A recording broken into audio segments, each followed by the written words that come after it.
I am a man now, and it's time I go home. Welcome to my dojo. This is Kung Fu Pizza Party, and I'm your host, Brandon Knight.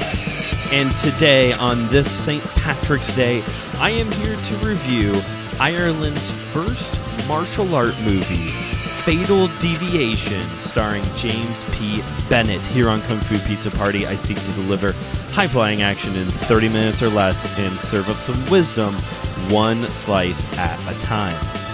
Fatal Deviation, starring James P. Bennett, is considered by movie buffs, martial art movie fans, and Irish people to be one of the worst movies ever made. Actually, in 1998, when this film came out, Irish film critics at the time were calling this the worst Irish movie ever made.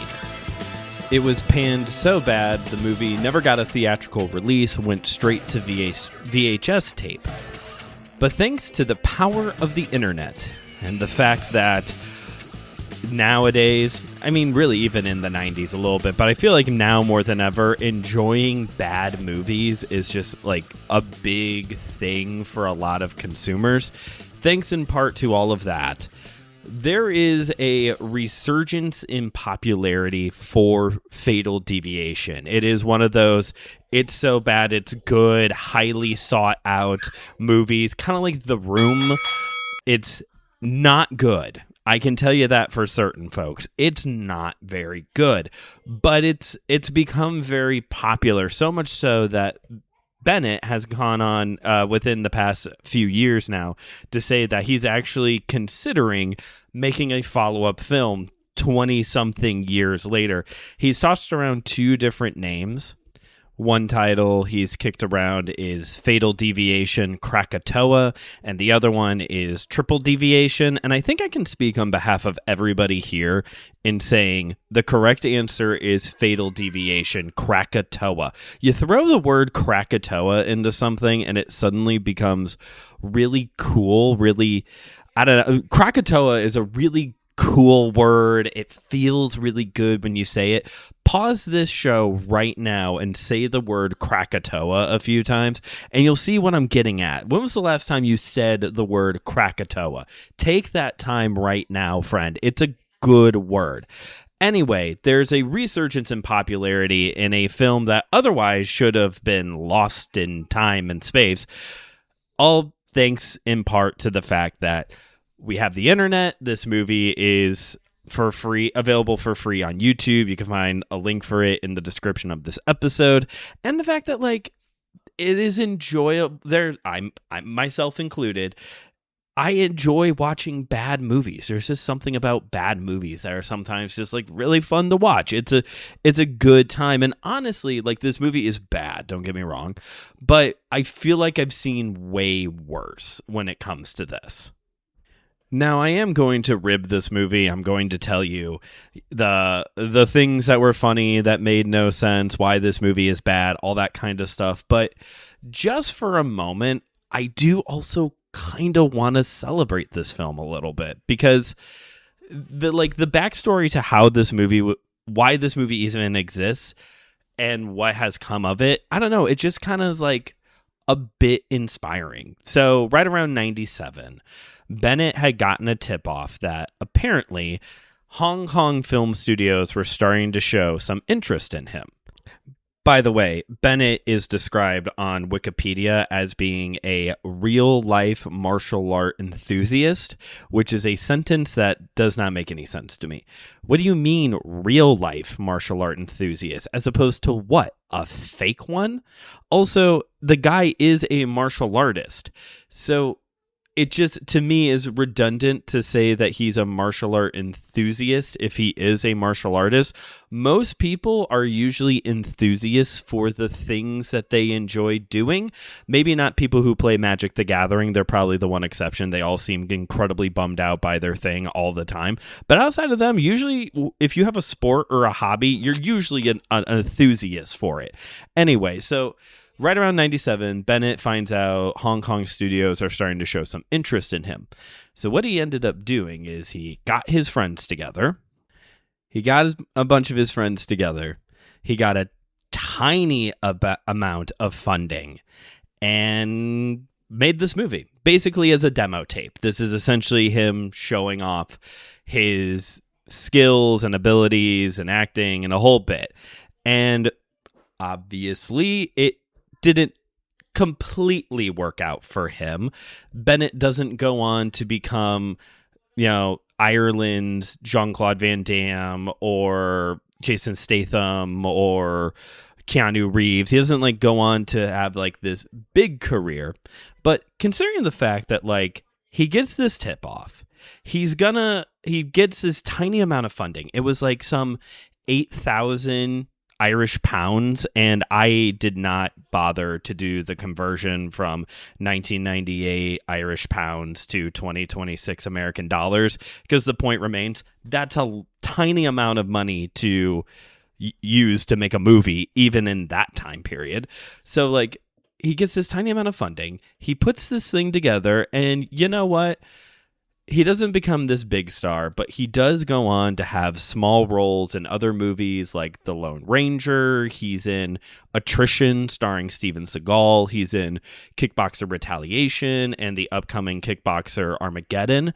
And so not only does he go on to do other movies, albeit smaller roles, but he does talk about that his two favorite martial art actors at the time who played a big influence on Fatal Deviation was Jean-Claude Van Damme. Obviously, it was Jean-Claude Van Damme and Steven Seagal. And he goes on to be in movies with those guys. I think Van Damme shows up in Attrition. Not Attrition, sorry, that's Steven Seagal. Van Damme, I think, shows up in Kickboxer Retaliation. If not, Kickboxer is obviously one of the big Van Damme films. So, all that considered, and the fact that, again, it's 2026 and we're still somehow talking about this movie, good for him. He saw an opportunity, he took it, and yeah, he's not the next Keanu. He was not the next Steven Seagal or Jean-Claude Van Damme, but he saw the opportunity and he took it and he did something with it. And you know what? Good for him. That I respect him for that. Yeah, one of the reviews on IMDb does describe this movie as a home video, and there is some truth to that, especially with the opening title card for the film. It looks very old and very dated and not cinematographic at all. It's not very good. But you know what? He took his shot, and good for him. And it kind of worked out a little bit for him. So good for him. Proud of him for that. And I bet you if and when he decides to do another film, another Fatal Deviation, Krakatoa or not, if he goes to Kickstarter, this thing is going to be funded and then some. He's going to have way more money than what he was able to get in 98 to make this first film. So here's hoping that happens. And now with all the niceties out of the way, let's make fun of the movie. Let's start off just by setting the table with the plot synopsis from IMDb. Here you go, word for word. A classic good versus evil action flick mixed with kicks, guns, motorcycles, and a hot babe. Which, let's be honest, those are all the essential ingredients for a good action movie, right? I will say this, when it comes to the hot babe, she's good looking. She's not my type. I will say that. I think that's the nicest way to put that. It's not that she's ugly. She's just not my type. It's fine. But hey, James is really into her. This is also one of those movies where basically everybody in it, their character names is just their name. They're just going to keep it nice and simple. But obviously that plot synopsis gives you nothing to work with. So let's actually get into the story of this film. So the movie opens with James in his loft at a reformatory school, I believe, packing things up. He's finished school and he's going to move back home to solve the murder mystery of who killed his dad. By the way, as he's packing things up, you can see some pictures on the wall. His dad trained him in martial arts, is kind of the things that you're picking up a little bit here. There's also a big picture of Jean-Claude Van Damme framed here. Van Damme especially is a huge influence on this movie. The guy is basically wearing the like sweatpants with the little tank top like Van Damme used to wear all the time. He does splits over two chairs at one point, and not as deep as Van Damme, but deeper than you and I can get. It's very clearly a very heavy Van Damme focused film. The Steven Seagal part seems to be a lot of the line delivery, a lot of the lines that Jimmy has basically amount to those like famous one-liners that Steven Seagal delivered a lot in the 90s. That seems to be the big Seagal influence here. Also, if you're hoping for this movie to be a demonstration on Irish stick fighting or collar and elbow wrestling, no, none of that is present. So he moves back home to figure out who murdered his dad. Now, back home, there is an Irish mob that is slowly taking over the town, obviously. And this Irish crime boss killed Jimmy's dad. That sounds like a spoiler, but it's not. It is something that is plainly stated within the first 5 minutes of this movie.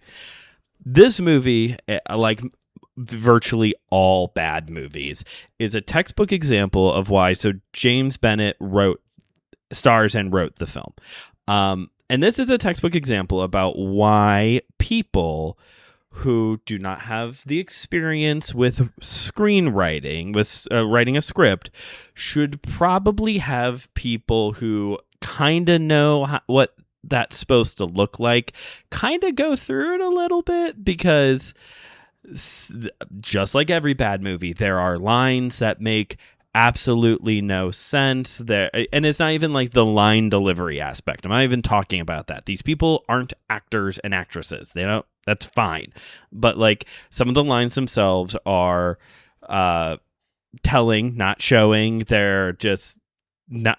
That's just like not how people talk, kind of things, kind of moments, and there's also like a big plot movement in this film that is very disconnected, but is clearly supposed to continue to build off of the whole he loves Jean-Claude Van Damme thing. Now, as Jimmy is assimilating back to his old town, he starts seeing the hot babe, who apparently her name is Nicole. I don't remember them ever saying that once in the movie, but I just pulled up the cast listing, and apparently that is her name, because I'm pretty sure there's only one woman in the whole movie. So he starts seeing the hot babe, and of course, the hot babe is in its complicated relationship with the Irish crime boss's son. Now, the crime boss's son is actually kind of an interesting pull that this movie got. The crime boss son, his name is Mikey, and he is played by Mikey Graham, who was a member of the Irish pop band Boyzone. Never heard of them. Maybe if you're like more into 90s pop culture than I am, maybe that vaguely sounds familiar to you. But when it comes to the acting in this movie, this guy basically saves the film. Like, he's the main bad guy in the story technically, but like acting wise, he's the best actor because he's the one who obviously has like stage presence. He knows how to perform. That being said, James Bennett does a pretty good job. I mean, he's like basically 98% he's in like 98% of this movie, so he's gotta be good. But Mikey Graham does a really good job here in this movie. I wish I could say the same for the old man who's the crime boss. He is horrific. He is awful. He's an awful actor. I wish that if you like to laugh at bad acting, you're going to love the old man. He is awful. So naturally, because he is seeing the hot babe, this is going to cause friction with him and Mikey and the crime family. Also, in this small town, there is an abbey, which is a kind of a monastery, and it's time for their annual fight tournament. And the crime family really wants to win the fight tournament because that's going to give them more sway in the community. And so they bring in a ringer to fight for them. And Jimmy also fights in it. So that is the part. That whole thing. It's almost like we have two different movies going on. That is very thinly connected. I'm sure there's a way to actually connect these two things in a way that actually like builds off of each other. But the idea of a movie about a guy who's trying to solve the mystery of who killed his dad, only to find out that it's like Irish crime family related. Great idea. Love the movie pitch. It probably already exists, if I'm being honest. And also, a movie about a abbey in Ireland hosting an illegal fight club tournament thing. Sure, that's different. Why not? There may be a way to bring these two worlds together. And again, they probably needed somebody to look at the script to maybe figure out how to kind of make these two things fit a little bit better. But in the end, Jimmy wins the tournament. He brings down this whole crime family and gets revenge for his dad and ends up with the hot babe, and they all live happily ever after. This movie comes in at an hour and 16 minutes, which is short, but it still manages to feel a little long. I found myself kind of zoning out here and there along the way. And I would say it's probably because it only has really more like 45 minutes worth of actual story to it. The acting was really bad. The lines don't make sense. The fight choreography, though, truly, and I mean this sincerely, not too bad. Honestly, it's pretty good. There's some cool stunts in this movie. There's some things that I don't know if I've really seen before. There's one where Jimmy goes to slide across the hood of a car to a bad guy who's on the other side of the car, but the bad guy's kind of like starting to stand up. So as Jimmy is sliding over the top of the hood, he brings his back leg, the leg further away from the bad guy, over and snaps it down and like kind of does this like sliding side slide kick and knocks the bad guy back down. It was pretty cool. I don't know if I've really seen something like that before. In another classic stunt moment, they're shooting him at Jimmy, and one of the Irish guys are like shooting back and forth at each other. And the Irish mob guy goes to reload his gun. And during that moment, Jimmy runs over and like jumps over this like wagon looking thing and lands on top of him before he can reload.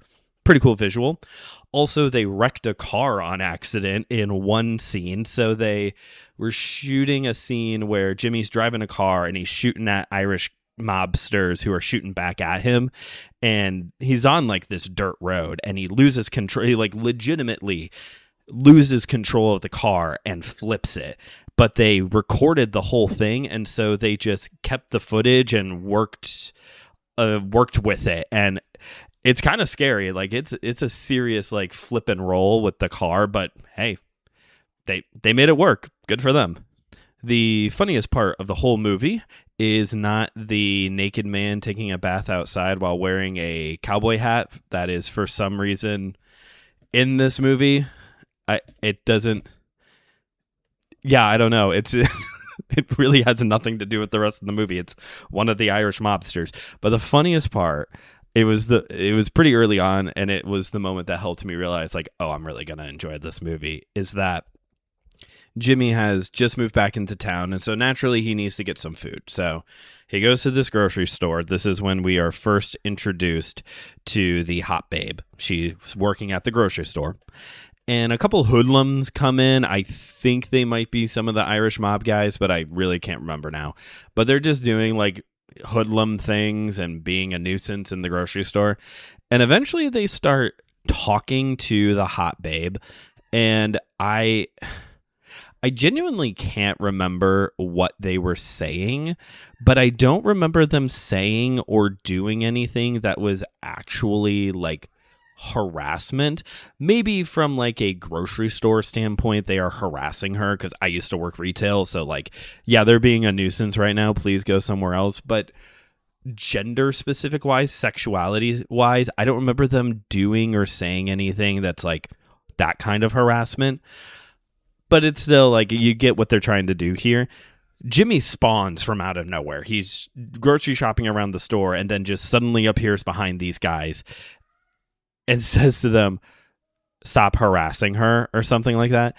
Immediately knees one in the crotch and then kicks him through a display of paper towels. Look, we definitely need people to stand up to creepy dudes who are like harassing women, even if maybe in this scene that wasn't necessarily what was going on here, but it's implied or whatever. But the fact that he just like immediately knees the dude in the crotch and then kicks him through the display of paper towels, I was like, oh my gosh, that is so funny. That is such an escalation. There's no like, the guy doing the harassing, he doesn't escalate the situation at all. It goes, "Stop harassing her," knee to the groin, kick through the display. It's just immediate. There's no like pushing or, "Hey, go away, this doesn't concern you." Just like immediate escalation to violence. Well done, Bennett. Our time is just about up, but I do have to mention one more very funny, very good, but very funny thing that also happened in this movie. This movie, all things considered, had really good music in it. It was pretty good. I enjoyed a lot of the music. I do kind of like Celtic music anyway, but I really enjoyed the music in this movie. But there were some very key moments where the music made no sense paired with what was going on screen. Genuinely, considering the fact that Van Damme is a big influence in this movie, obviously, there are these training moments that are like a good old-fashioned 80s training montage thing, right? And it's whatever. I've talked about that. I talked about that at length last month about all of that. But so it's whatever for me. But the song that they're playing in the background during this sequence makes no sense. It sounds great, but it makes no sense whatsoever for the song to be playing here. And it's not even being used in like an ironic sense, like how Zack Snyder uses music. Like it just truly does not make sense. So it makes it funny. The best way I can compare it, think of the training scene in Rocky IV. The whole reason that people pretend to like that movie, right? So that epic, quintessential 80s workout training sequence in a movie. Okay, so picture that. But the song "Mbop" by Hanson is playing, okay? That gives you a taste of these training scenes and like the kind of song that is being paired with it. It just does not make sense, and it is quite comical. But that's Fatal Deviation, everybody. Would I watch this movie again? Yes, I would. All badness aside, yes, I would watch this movie again. Would I buy a physical media copy of this? Oh my gosh, this is going to be my life's mission now, to get my hands on one of these cassette tapes. You do realize that, right? Like I have to have one of these VHS tapes now. That's going to be the ultimate antique store pull for me now, if I somehow manage to get my hands on a dusty copy of Fatal Deviation. And you know what? James P. Bennett, Mikey Graham, or the Hot Babe, if any of you somehow find yourself listening to this episode, reach out. I'd love to talk to you and figure out some of the details of this movie. Mikey Graham, how did you even get connected with this? Like, Bennett, what do we have to do to get